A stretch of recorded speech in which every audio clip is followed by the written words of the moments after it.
the Bartender with liquorexam.com and bartendertees.com, here to demonstrate how to make a melon ball. First, take your shaker, add some ice.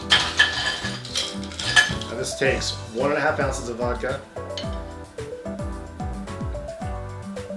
Now this became popular back in the 70s and 80s. People loved the bright green color, the fruity flavor, and the low alcohol content. It's still popular today. If you're bartending, you're going to serve a lot of these, I imagine. Half ounce of melon liqueur. So you can use Midori, but I'm using the melon liqueur. So 1.5 ounces of vodka, half ounce melon liqueur, and a splash of pineapple, about a half an ounce. Touch me. Now you want to shake it until it's nice and cold. Grab yourself a shot glass. Again, this can be a shot, a cocktail, or a martini. If you do a martini, you're going to do 2 ounces of vodka, 1 ounce of melon liqueur. Pour it.